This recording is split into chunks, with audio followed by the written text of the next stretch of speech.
अलिबाग, मुरुड, रोहा तालुक्यात रस्त्यांची झालेली दुरावस्था, प्रलंबित प्रश्न, मुरुड मिठेकोर येथे दरड कोसळून झालेल्या घटनेबाबत प्रशासनाला जाब विचारला. स्थानिक प्रतिनिधी करतात काय असा प्रश्न उपस्थित केला. 50 खोके एकदम ओके असं म्हटल्यानंतर आमदारांच्या पत्नी मानसी दळवी अंगावर धावून आल्या आणि वाद निर्माण झाला. याचा निषेध करण्यासाठी आज अलिबाग येथे शेतकरी कामगार पक्षाचे कार्यकर्ते रस्त्यावर उतरत मानसी दळवी आणि त्यांच्या कार्यकर्त्यांचा काळे झेंडे आणि घोषणा देऊन जाहीर निषेध करण्यात आला. यावेळी शेकापचे कार्यकर्ते मोठ्या संख्येने उपस्थित होते. मी म्हटलं ना, जे घडलं ना ते फारच खालच्या पातळीला राजकारण चालतंय असं आपल्याला दिसून येतं.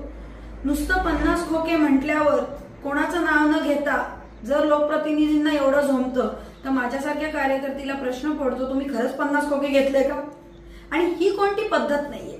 राजकारणात विरोध असला पाहिजे, चर्चा झाली पाहिजे, टीका झाली पाहिजे, पण एवढं घाणेरड्या पद्धतीचं आजपर्यंत ना मी कधी ऐकलंय आणि पाहिलंय, पण काल मी अनुभवलं.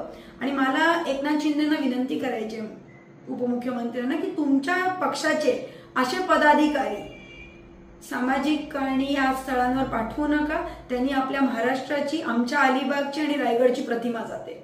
अमोल कुमार जैन, रायगड.